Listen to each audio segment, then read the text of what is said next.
Blessed love and peace in Rastafari. This is a follow-up joint. Within the recent SMS feed, I think it is yesterday.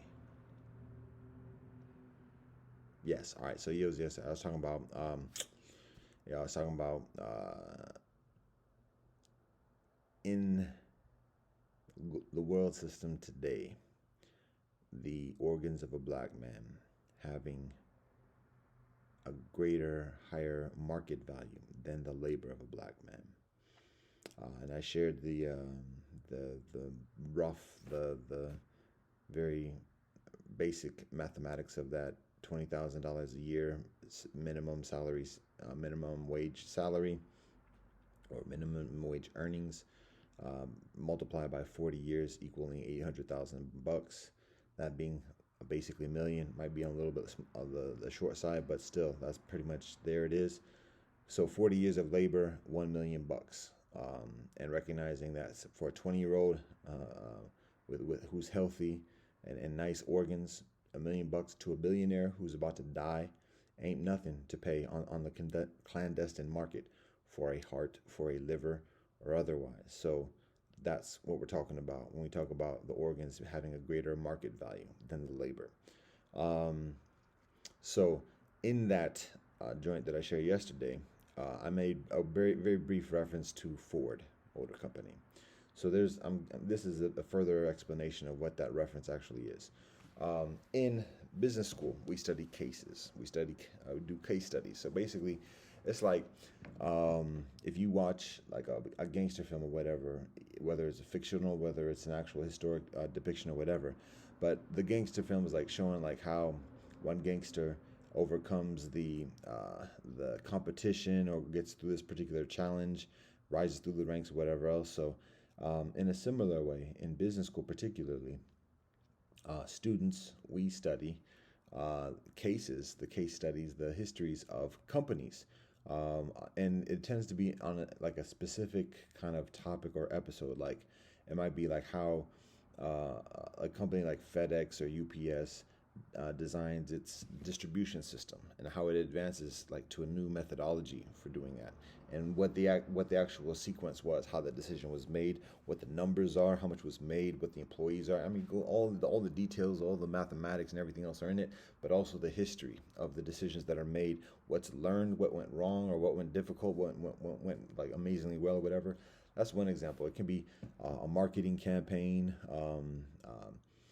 The growing of a business. I mean, all the different types of topics, but just studying the history, the case, the situation for that company, whatever. So on this one particular day in business school, we're doing a study about Ford Motor Company and the Ford Pinto.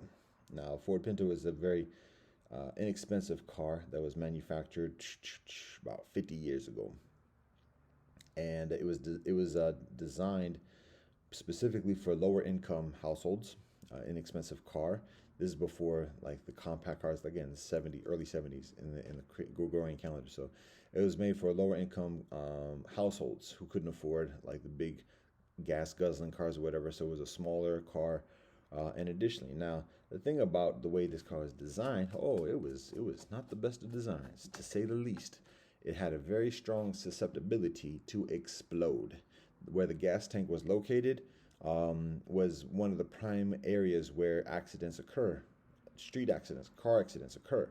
And when a car would hit that particular part of the vehicle, gone. People just die. And so when Ford Motor Company is manufacturing that vehicle and going through the process of building the factory and putting like the whole assembly line and everything together and everything, they find out about that cause. Like, this car explodes. Cass is gonna die if we put this out on the market. If we start selling these cars, Cass is gonna get done up. And so Ford Motor Company runs some numbers and it's like, you know what? Let's roll with it. That's okay. We'll take the lawsuits because we can make further money if we actually sell the cars. People die. Some people might get mad and come at us, we'll still make much further money if we rather than redesigning the whole car and doing everything over again. It's cheaper and makes more money for us if we just keep going the way we're doing it. Yeah, Cass is gonna get done up. So when I'm in business school and I hear that case, I'm like, yo, that's dirty. And the fact of the matter is, yo, my dad had a Ford Pinto. Ooh-wee. And I remember that very distinctly. We would roll to kindergarten. He would take us to school in our carpool. And my friends and I going to kindergarten, 4 or 5 years old, 3, 4 or 5 years old. And we would laugh. Why? Because like in the bottom of that Ford Pinto, that was just a few years old, yo, it was rusted out. It was a hole at the bottom where the pedals were. You could see the road. We could see the lines on the street when we were going over. It was Flintstone style, serious. And we were kids. We would laugh at that. Oh, it's funny. Ha ha ha. You know better. And so that's what I remember about our red Ford Pinto. So when I'm reading that in business school, I take that personal because Ford Motor Company done calculated my life and said, you know what? So be it. We'll run the risk. And cats do get done up. Cats get killed. And Ford Motor Company gets sued. And they pay it off. Eventually, they have to redesign something or other. But by that point, they made their money. That was what we learned in business school. But it goes further because a few years later, as I progress in my formal education in law school, here and lo and behold is the Ford Motor Company again. We're studying this as a legal case. Wait, what? I already studied this in business school. Why are we studying this as law?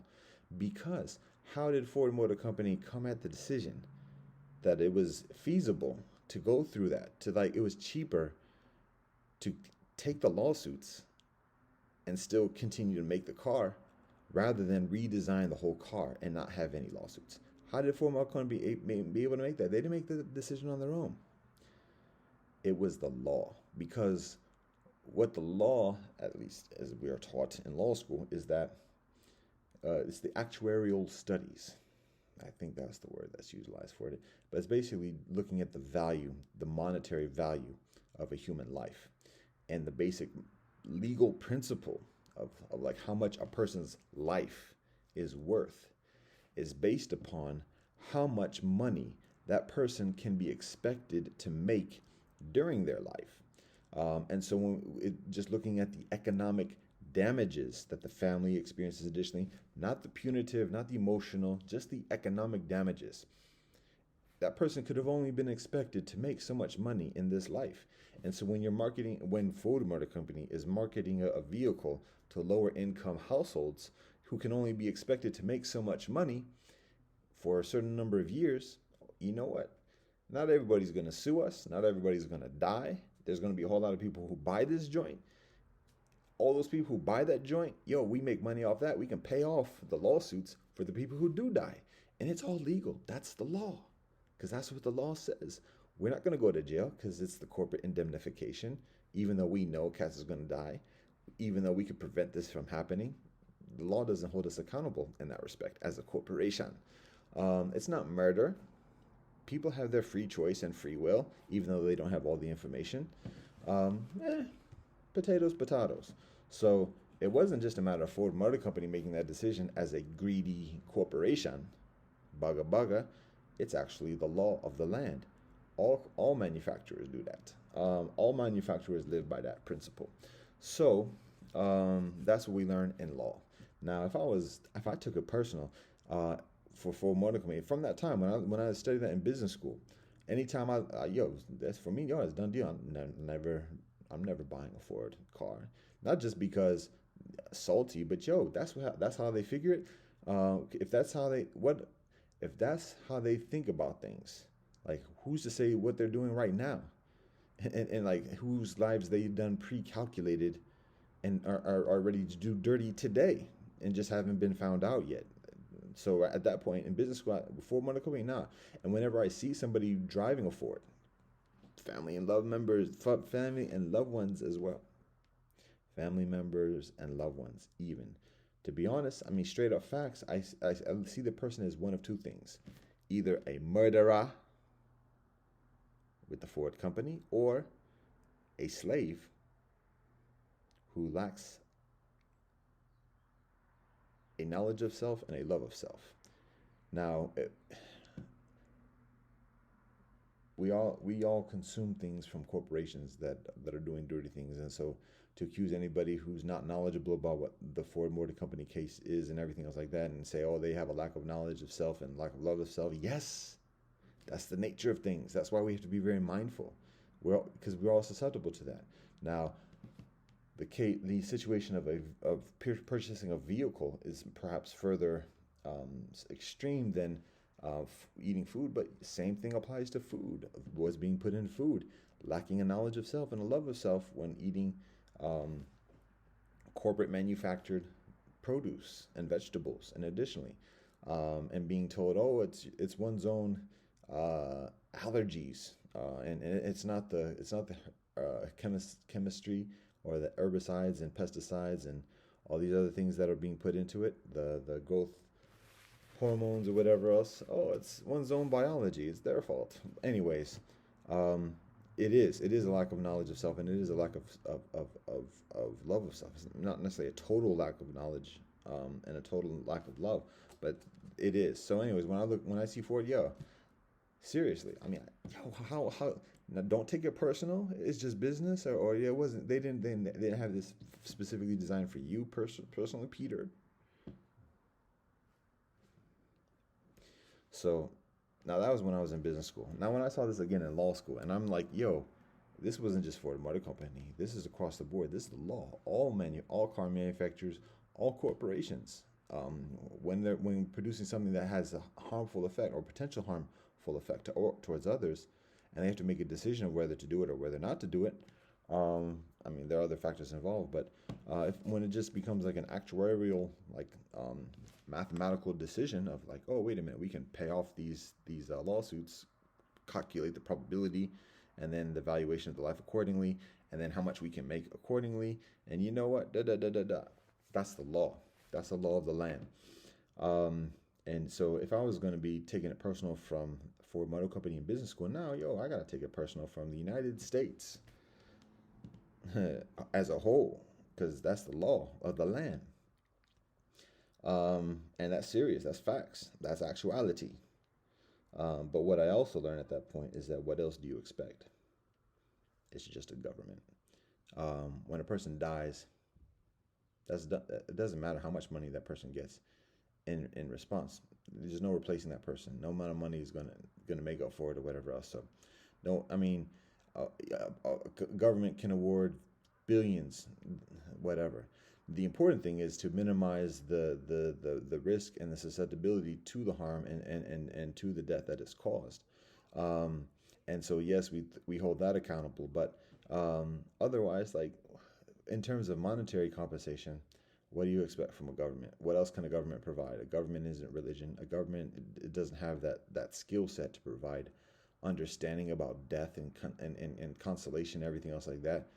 Basically, all that a government can do is issue out further of its money and currency, is try to make life further comfortable for the surviving kinfolk, wife, children, relatives, dependents, and additionally. So that's essentially the limit of what a government can provide, aside from protections from it happening, and that is where the continuing accountability exists. So, but what it does for me at that moment in life is to recognize like how limited and how essentially futile money is. Like and not to be mad even at the government, because to recognize how impotent a government is in dealing with matters of life, not necessarily completely powerless, but like the limitations of government and then what to be expected from government, and the necessity of finding further authority, further power, further understanding, and further peace and relationship beyond the government and the expectations or whatever else. So um, that's some of the consideration. Still, I don't drive cars at this point at all. There's a number of additional reasons for that. Um, Ford Motor Company, still, when I see that, I'm like, yo. And the thing is, to be honest, yo, serious, that was in the 70s, the Ford Pinto. I take it personally, we had the Pinto. Now, when I studied that in the 90s in the Gregorian calendar, over 20 years later after that happened, right about that time, there was something that happened where Ford Motor Company again had like a mini SUV, or like the early stages of the SUV at that point, which is called the Ford Explorer. And right at that point, when I'm in about business school, law school, what was reckoned on the Ford Explorer, it had been made for a while. They had like maybe redesigned it or whatever, because SUVs were starting to get popular now. Everybody wants to get it. It was expensive, so it's making big money. And so the Ford Explorer was a popular model that people are purchasing at that point. But then eventually, like, people found out, like, I think the wheels blew out, or like when riding on the highway, high speeds or whatever, the Ford Explorer had this susceptibility of like something happened. I think it was like the wheel blowing out, and then the Ford Explorer toppling over. Now, the actuality of this case, of this study, is that the people who are buying Ford Explorers, they got some penga. That was an expensive vehicle. So when somebody dies in that respect, hey, they want some answers. They want some accountability, because the lawsuits are further expensive.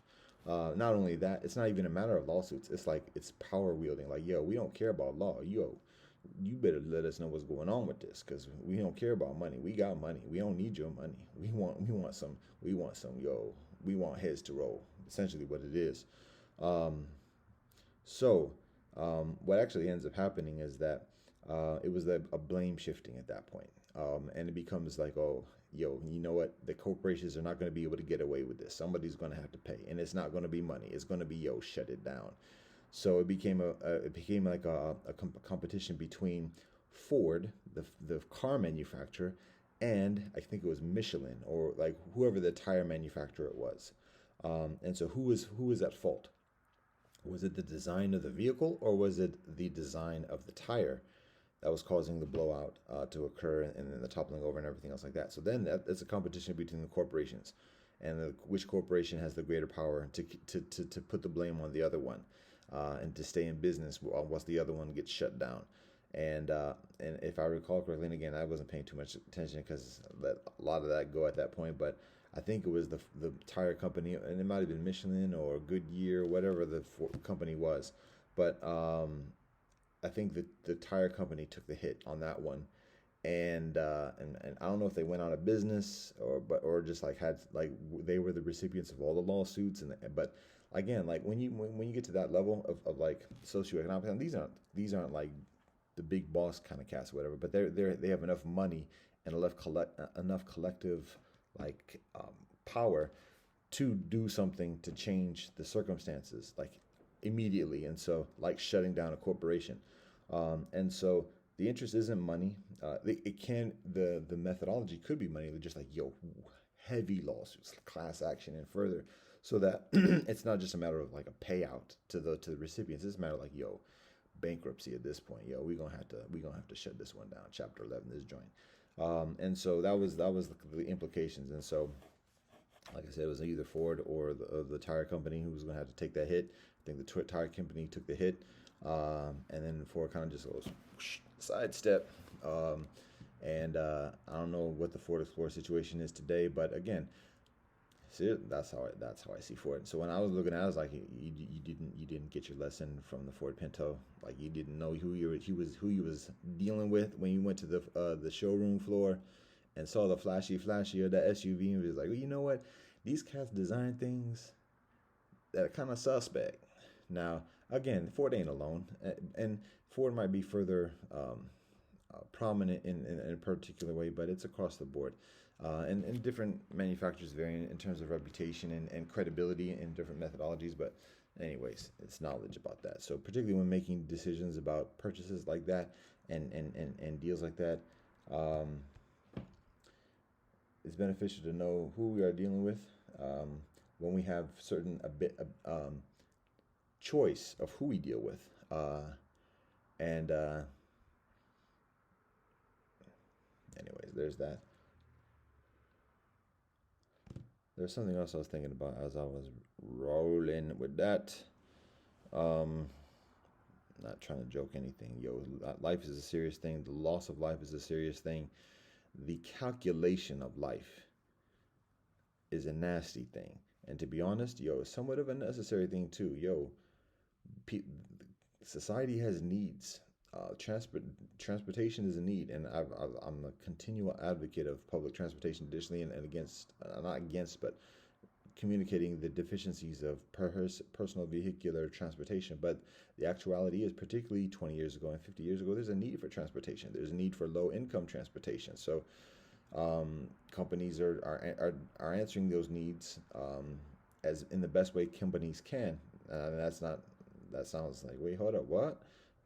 They the best way they can, and part of the challenge is that there's a lot of availability for people doing things in an unethical way and not being accountable for that, not being held accountable for that. So um, when there is a need and people and there's a demand, it's difficult to have a discipline and to slow up and be like, you know what, nah, we shouldn't be doing this. It's extremely difficult when there's pressures, when there's we're shareholders and say, yo, you better make money or you're not gonna have a livelihood. It's very difficult. So again, we have compassion all around, understanding and recognition all around. All cats are doing the best that they can, but to be mindful and look at the track record. Yo, these cats was doing it this 20 years ago. You going to want to buy this new kind of vehicle that doesn't have much of a track record. So um,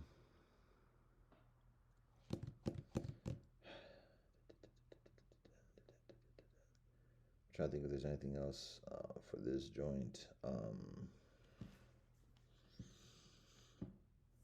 I was thinking about something, but we're gonna keep it at this. It's at 20 minutes, so peace and blessings to all.